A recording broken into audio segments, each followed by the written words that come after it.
Come, let's return to Lys and share the good news about our Far Eastern reinforcements. While you, my lord, here in Norway, crossing swords with the Empire in distant Alamigo, she'll be here with the remainder of our forces, watching our borders. Pray send the Garleans my regards. Go on ahead, Dan. I will join you in Alamigo when our advance party as soon as I can. We must now leave to convene with Eorzea's leaders.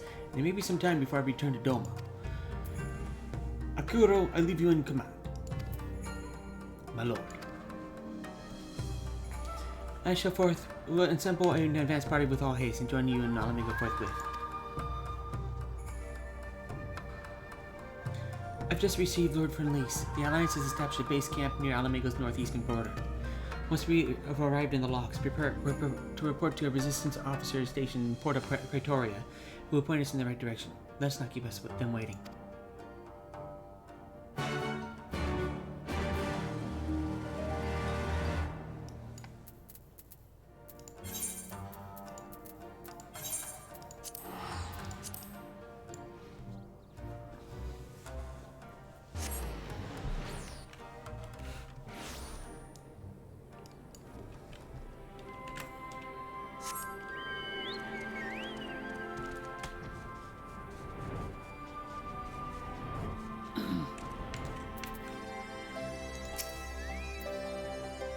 Here we are again, ready to fight the same foe. Yet I would not be anywhere else. This conflict concerns us all. Come what may, we cannot allow the Empire to regain its grip on Alamigo. Here, I think we found the guide Lys mentioned. Ah, you must be the Scion party I was told to look out for. If you'll follow me, I'll take you directly to Alliance headquarters.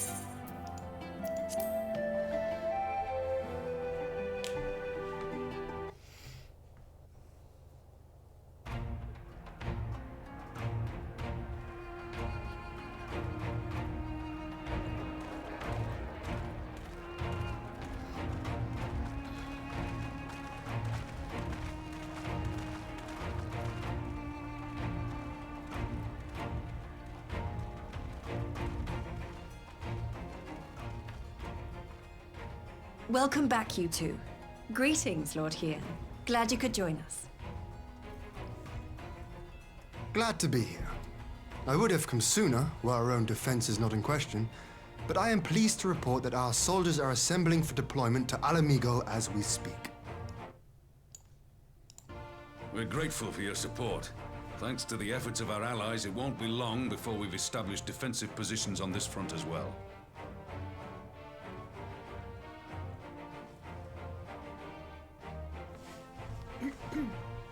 We have some good news too. Alphino has come back to us.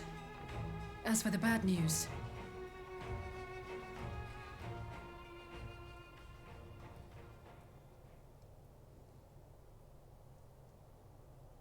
So, Alphino won't wake up, Gaius van Baelsar is alive and hunting Ascians, and the Empire is planning to poison us all with toxic gas.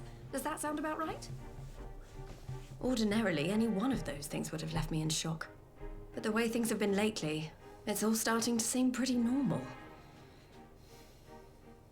Getting back to your report, are we sure this Black Rose is the weapon Maxima was talking about?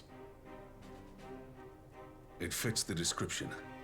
And it seems we have Alphino to thank for sparing us an early demonstration of its effectiveness. I have a feeling this won't be the last time his bravery in the Empire will serve us here in Eorzea. The threat of an unknown weapon has had us all on edge. But now that we know what we're dealing with, we can take steps to defend against it. As for Gaius, I'm not sure what to think. Am I happy he's alive? Not in the slightest. Am I happy he's hunting Ascians? Aye, I'd have to say I am. Oh, speaking of Garleans you didn't expect to see, we have a tale of our own, as it happens. When we sent envoys to the Imperial Army to request talks, they returned with the message that Varissos Galvus would be attending.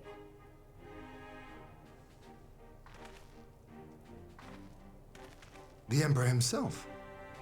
Well, Varus did sanction the Popularis peace mission. but knowing that an Ascian walks in his son's skin, I do not see how we can trust him or anyone from that nest of vipers. The Alliance would proceed with negotiations regardless, if only to give ourselves more time to prepare. We do, however, require your cooperation. Right. Yes. So, as a condition for the talks to go forward, the Empire has requested that a member of the Scions be present. There'll be a representative from each Alliance nation, of course, but I'm afraid we have to ask that you come along too.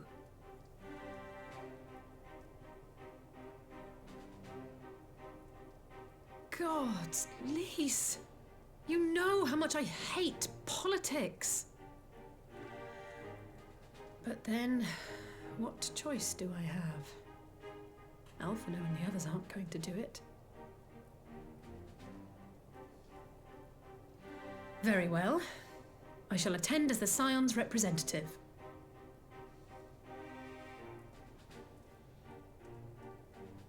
In case you're wondering why I didn't ask you, the Empire also requested the presence of Eorzea's champion.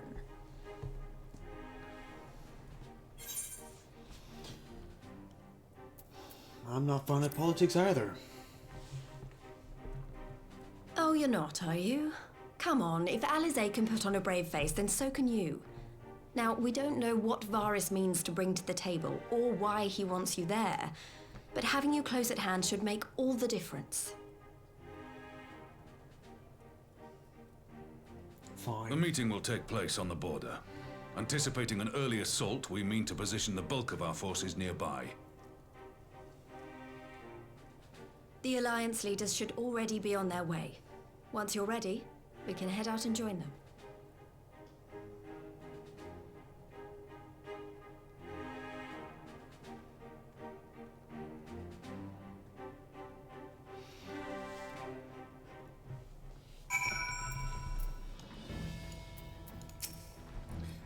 If Charlene could not negotiate peace with the Empire, I rather doubt war can be avoided here.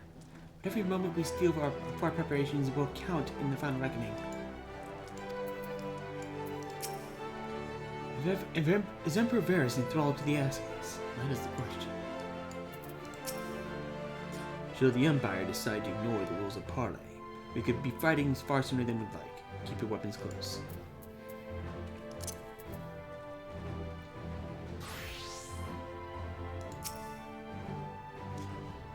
Well, I don't suppose it's polite to keep an emperor waiting too long, shall we?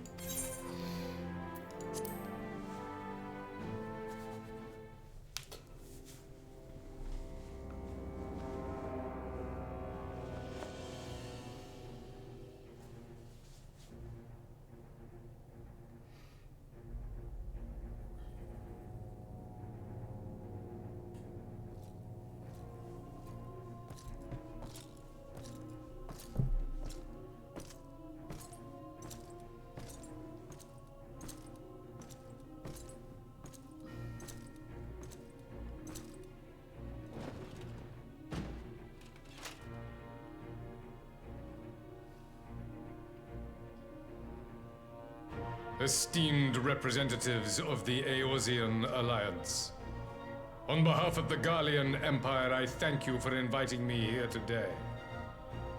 As this parley was convened at your request, I invite you to speak first. Very well, Your Radiance. I, Nanimo Ulnamo, 17th in the line of Ul, should be pleased to oblige you. As recent events in Alamigo and Doma have made plain, the subjugation and exploitation of neighboring nations is not a sustainable policy. Should this day end in war, you may very well defeat us, but you will never extinguish the people's desire for freedom. Though it may not be in our lifetime, there will be another revolution, another war, and the cycle will continue. Doma has entered into a concord with the nations of Eorzea. A partnership wherein we recognize one another as equals. Garlemald could be afforded similar treatment. You need only set aside your ambitions and join us in paving a path towards peace.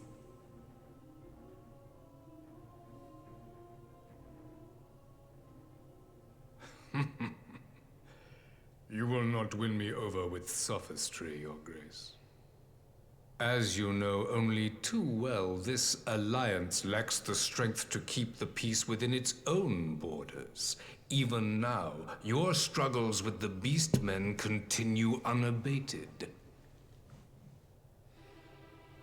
Divided, you sow this fertile soil with the seeds of your differences and reap naught but discord and chaos for your trouble. Eorzea must be united under one leader, one purpose. I would offer you both and bring an end to your strife. With all due respect, Your Radiance, the only thing that you offered the people of Alamigo was fear and hopelessness. The citizens of Dorma can also attest to the meager arms of Imperial rule. There is no purpose to be found in a life of oppression, each day more uncertain than the last. Our people are willing to die for their freedom. A great many already have, and countless more will, if we don't put an end to this madness here and now.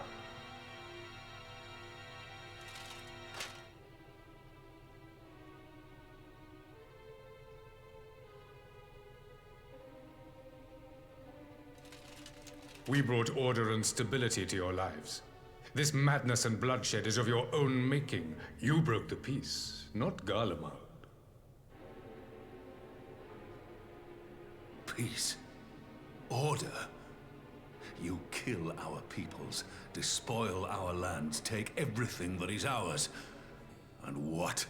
You expect us to lick the boot that grinds our faces into the dirt?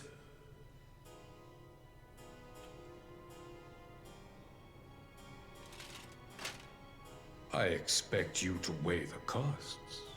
To recognize that countless lives have been lost on both sides in pursuit of a greater good, and to not squander all we have achieved in a fit of petulance.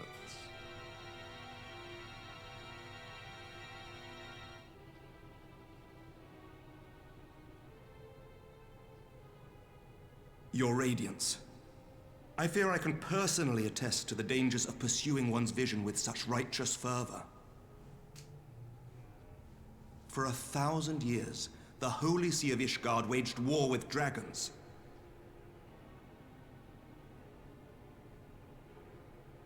A 1,000 years of sacrifice, of sorrow and hate, in which we bathed in the blood of friend and foe alike. Had it gone on any longer, we may well have drowned. Yet we have chosen to raise ourselves out of this bloody spiral, and have since made peace with our former enemy. So I understand. No doubt the dragons were more receptive to your overtures in the wake of their leader's demise.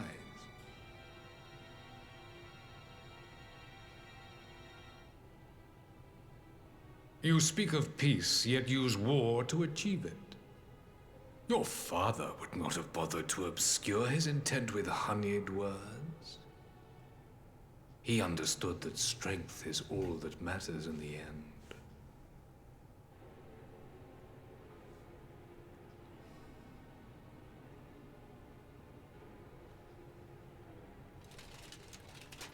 Without his clarity of vision, I can but wonder what will become of Ishgard and her people.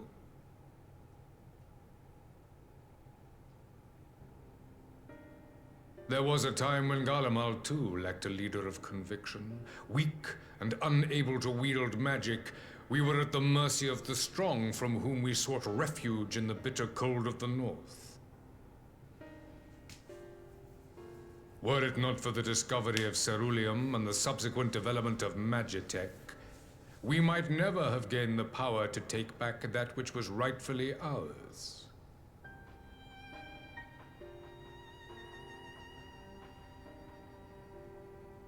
You speak as if your people were the first to have been driven from their homes. Limsa Lominsa was built by wayward souls in search of a place to call their own.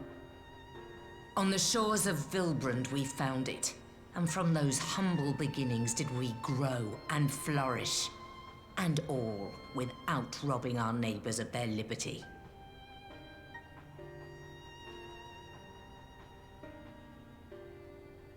So saith the pirate. Am I to believe that you simply asked the kobolds to yield up their lands and that they were happy to oblige you? That you did not drive them out like rats in the hold of one of the many ships seized by your privateers?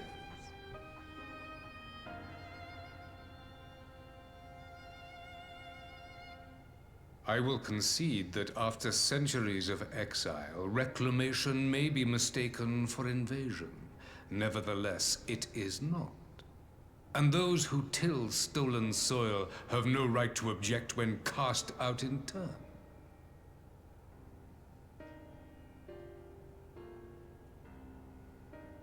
Your uncompromising nature rivals that of the Ixal.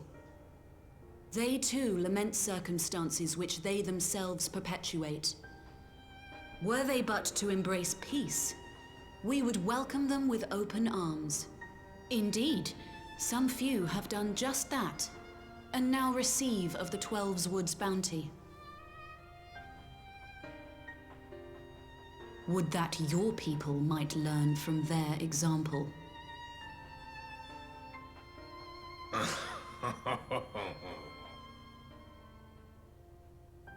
You dare compare us to the Birdmen? You who thought to invoke the 12 and threaten all of creation?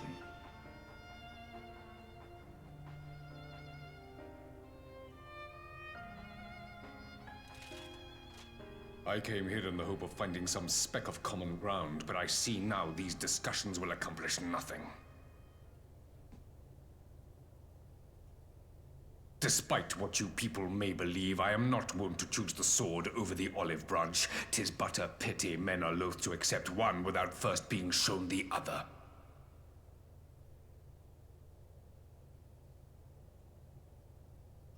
Wait! I beg you. This meeting was supposed to be a chance to find a way forward together, not to bemoan the missteps which brought us here. Please. If you truly consider violence a last resort, there must be a way we can come to an agreement.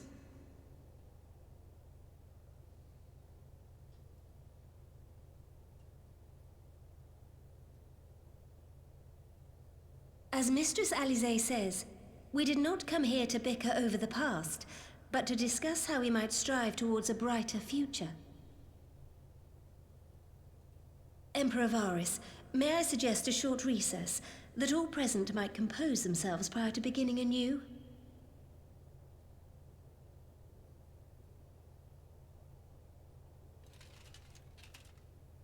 Very well.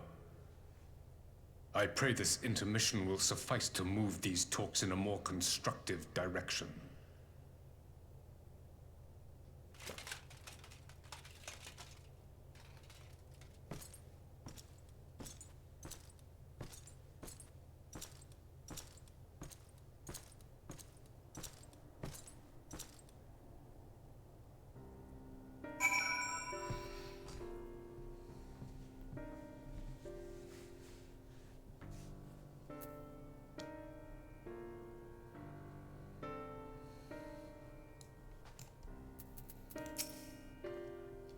It is true that Limsa Lominsa's beginnings were not wholly honorable, but our old wrongs do not make the Empire's deeds right. I do much wonder at Emperor Varys' decision to attend these negotiations. It is plain he has no intention of hearkening to our entreaties. But what then is his goal? Varys holds fast to his ideals, just as I knew he would. He will not be swayed from his path. Why do I get the feeling the Emperor is hiding something? For years we have warred with the Empire, with no end in sight. A parley such as this represents a unique opportunity, and I would not squander it with bitter words.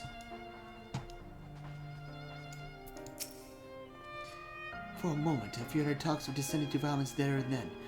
Odyssey speaks of her dislike of politics, but her honest plea may very well have prevented an early battle. Whatever rebuttal I had in mind was lost when Varys mentioned my father. The man is certainly skilled at keeping his opponents off balance. This relay is not my forte. After his Radiant's little performance, it was all I could do not to swear at him. I honestly don't know how I ended up playing the mediator. Just asked myself what Alphinaud would have done, and I tried my best to do the same. By some miracle, it worked. But there is really no common ground to be found with the man, nor do I think he looked for any. So the question becomes, what did he come here to do? Because he maybe certainly wasn't to make peace. Whatever it is, I can't make it out, not yet at least. We do have a little time before the party is due to reconvene, though. So I want to try consulting with our illustrious leaders. Maybe they have some insight to share.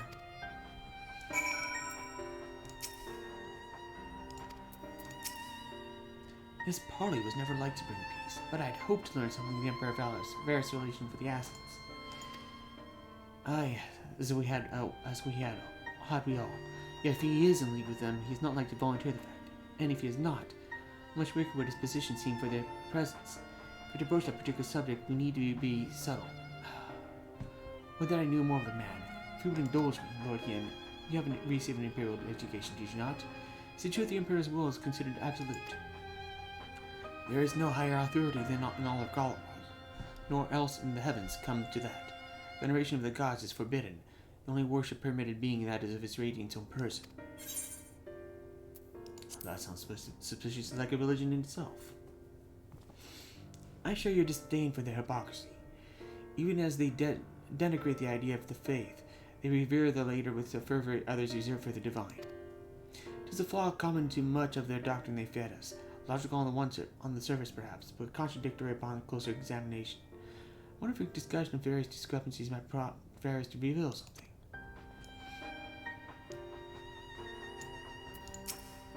12, have mercy. But for Lady Alice's timely interjection, we might have come to blows at the negotiating table. Not that Emperor Varys left us a great many options. Is unconditional surrender all that he will accept, do you think? Ere he arrived, I'd have to say yes. Having heard him speak, I cannot help but think he came with some other end in mind. Exactly. He's building up to something, I know it. How then should we approach the rest of the party? Have you anything to say, Warrior of Light? Invite Varys to explain himself. You believe he is more apt to relieve the truth if we put him at his ease. Maybe you're right. Thank you, Daniel. I will say one thing for this Varys. He is well versed in Eorzean history. His interest in our affairs is that of the beast and his prey. The conqueror would know his enemies. All should know their enemies, yet there is much more we do not know of the Empire.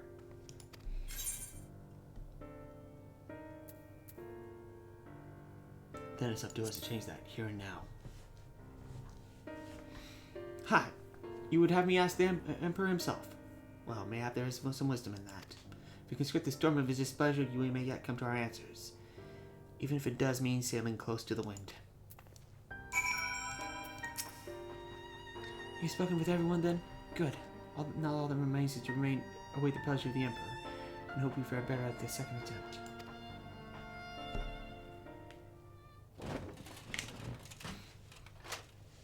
Now then, who would have the floor? Before we resume, I wish to offer you an apology. After you graciously accepted our invitation to discuss an armistice, we have done naught but rebuke you at every opportunity. I believe I speak for all of us when I say we are deeply sorry for our discourtesy.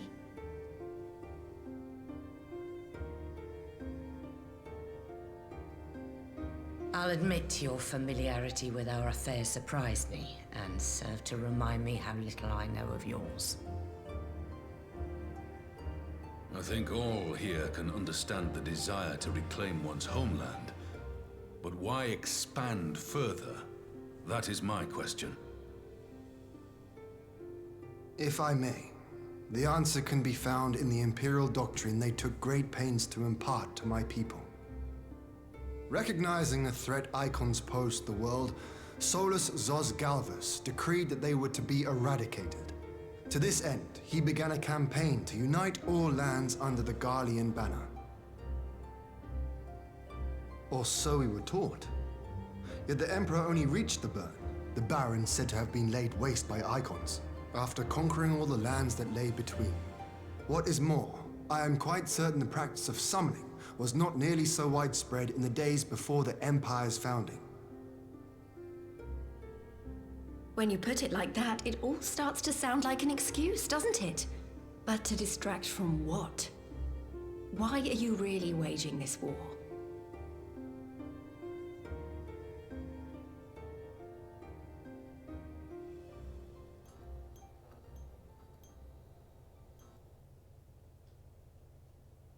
Finally, you ask the right question. I can but hope you heed mine answer and at last accept the righteousness of our cause. My goal is this: to return the world to the way it once was, the way it was always meant to be. In doing so, mankind will be made whole once more.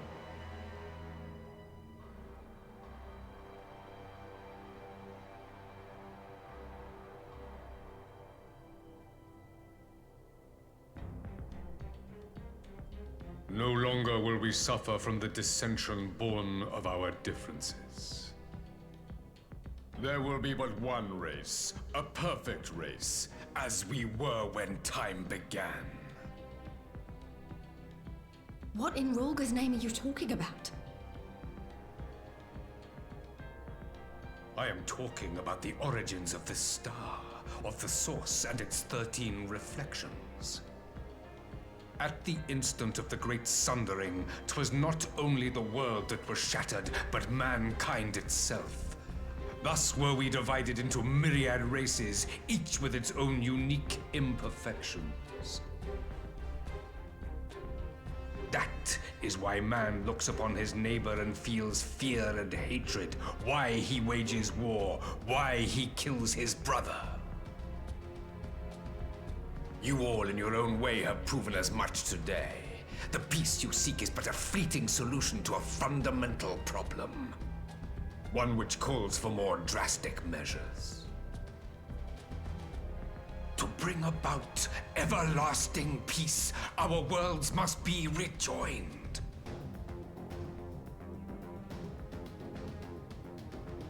That is the goal the Empire would see realized. The glorious future unto which we shall one day shepherd mankind.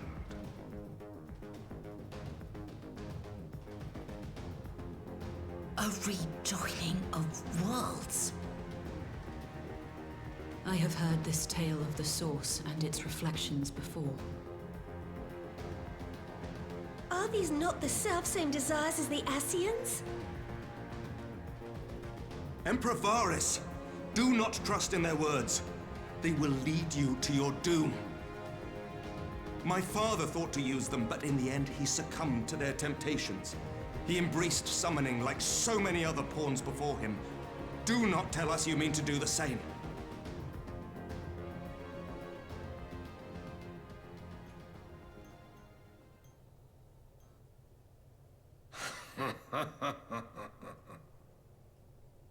To be a pawn, free from the burden of choice, would be a blessing.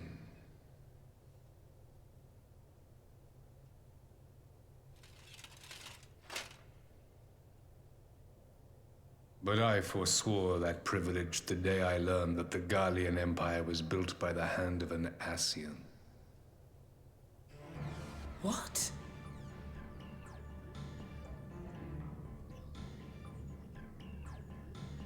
Yes. My grandsire, the former emperor, is of their number. And who better to build an empire capable of bringing about the calamitous change we desire? Would you condemn me for this alliance? For bowing to the will of these shadowy masters, when the prize is true and lasting peace?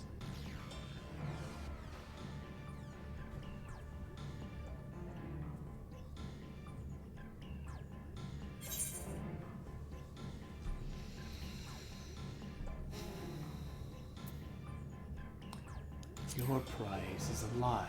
Your master's demons. I come not to conquer, but to liberate. To free man from the prison of divergence. Imagine a world united. One perfect race beneath a single standard.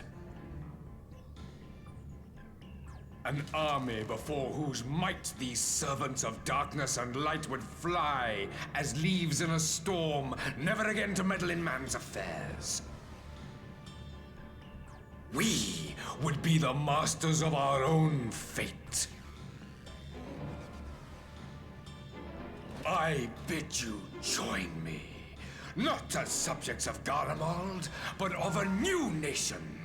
And together we shall win freedom for ourselves and generations yet unborn. You want to trigger another half-dozen calamities? You can't be serious!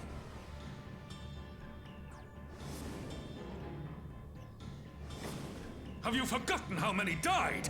There will be no one left. Do you truly imagine we would aid you in your bloodletting? It is unthinkable, unconscionable.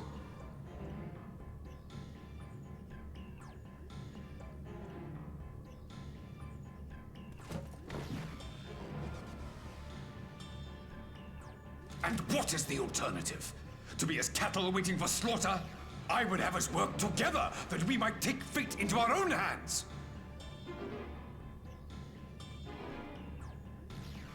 Into your hands, perhaps.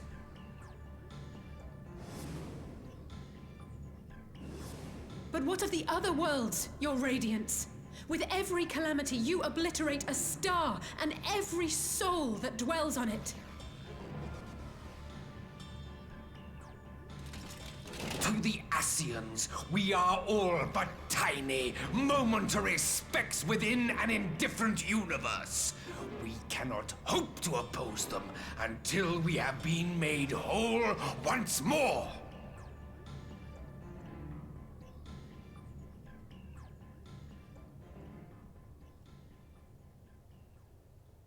Are these truly the words of Garlemald's ruler? The flaws and foibles which you so abhor are what make us who we are.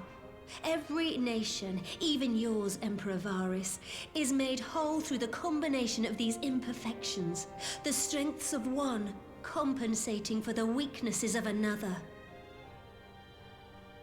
While it is true that man succumbs all too often to anger and avarice, he may yet overcome his baser instincts through the forming of bonds with others, fostering community and cooperation. That the protector of an empire should not only reject these fundamental truths, but seek to change them at so dear a cost to life is indefensible. Such a man is not fit to govern.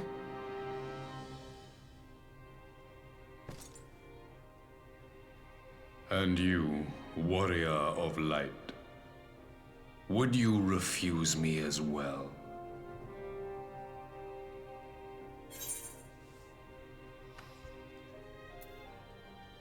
We can defeat the Ascians as we are.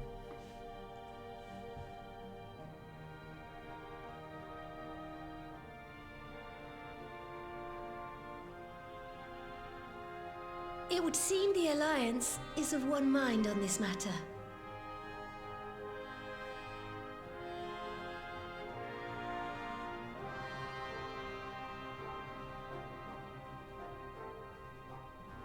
You Eorzeans never cease to disappoint me. Though I suppose I have only myself to blame for expecting more from savages. This discussion is at an end. I bid you make ready for our next meeting. It will not be at the negotiating table.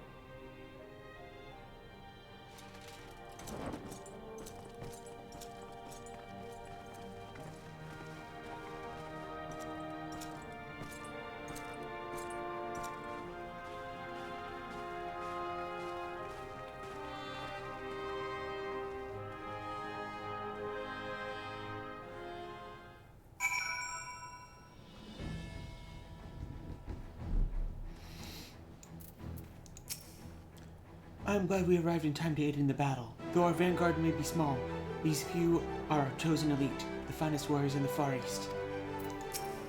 We suspected Ascians meddled in the shadows of the Empire, but the truth is far beyond my wildest imagining. At least now we know the phase of our enemy, and we need not hesitate to strike at his heart. His grand plan is to bring about more calamities? This is insanity! This madman must be stopped at all costs. The Empire exists to wage war, and the war it shall have. But its vast armies pour in like the tides themselves. This could very well be the greatest military threat that Eorzea has ever faced. I was born in the Empire, but I will never serve the Emperor. Only the seats here come as my lot. I refuse the Emperor's words with all my being. What justice is there in an ideal that demands the sacrifices so many? Send me to the front lines, if you please. We'll give the Emperor Imperials a taste of the Maelstrom's cannons, not to mention my axe. It makes a twisted kind of sense that the Empire was built by the chaos that brings themselves. Revelations yet rattles me. But now we know that our enemies are one and the same. We have a target upon which to unleash the full force of the Alliance. Now that we have learned the Emperor's true purpose, war has become an inevitability. 'Tis times like these I curse my own uselessness in battle. My first engagement is Flamejam, and it is a full-scale war with the Empire. I feel some measure of nervousness, of course, but I swear I will make Father proud in the battles to come. The Ascians are terrible beings, and indeed that they would found an entire nation to further their dark designs. 'Twould seem the Empire's history is as sinister as Ishgard's own. The Tempo Knights have deployed in full strength. Eorzea's future is Ishgard's future, and our fates ride upon the outcome of this conflict.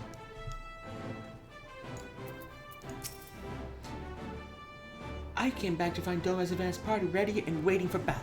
So, as worrying as a little chat with the Emperor was, it did buy enough time for at least some of our allies to arrive.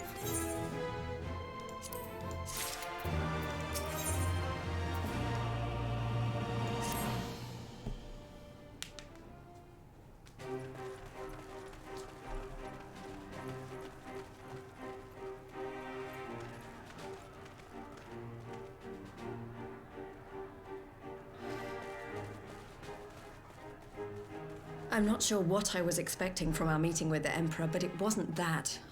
Still, at least we know now what he's really after. Aye, a future built on a mountain of bodies.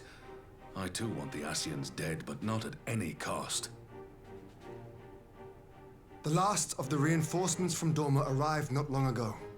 I pray it will be enough. Given the Emperor's stated goal, this is a battle we can ill afford to lose.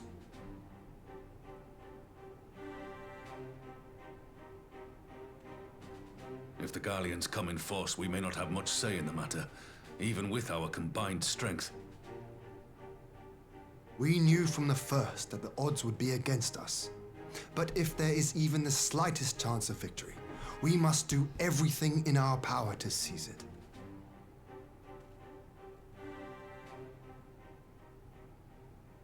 We must seize it, full stop. Here!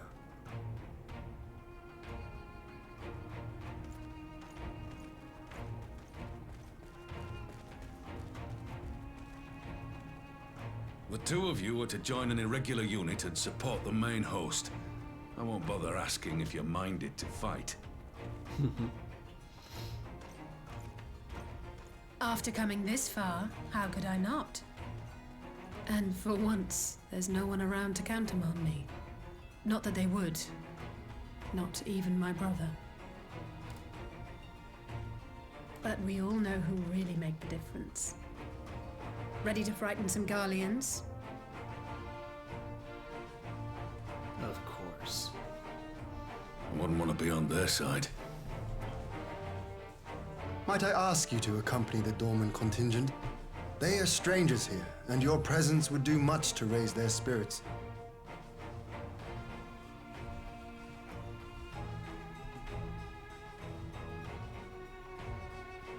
We would be honored.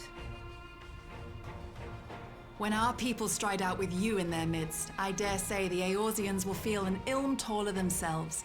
High spirits have a way of spreading. What I wouldn't give to join you. But my duties as field commander will not allow it. I leave the front lines in your capable hands.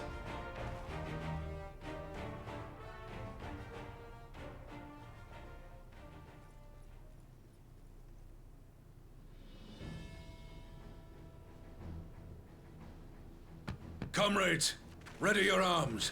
The hour of battle has come. May the crystal guide us to victory!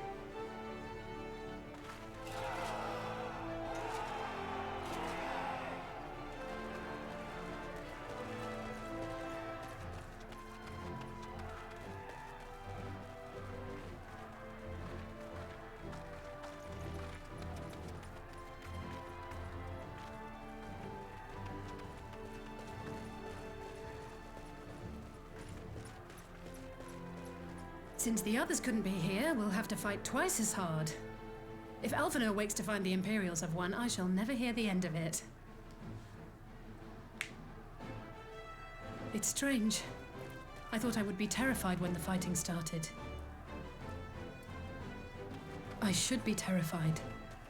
But with you at our side, I can't help feeling everything is going to be all right. So please, don't you dare leave me alone.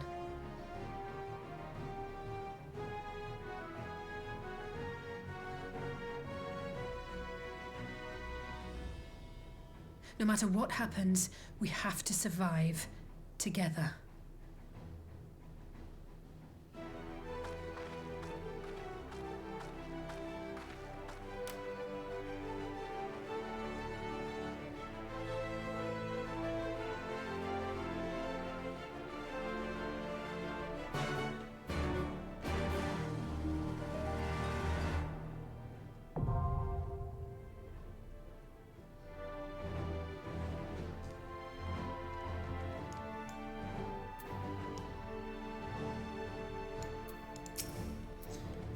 My duties as field commander demand I remain here at my post, but I have no doubt the front lines are in capable hands.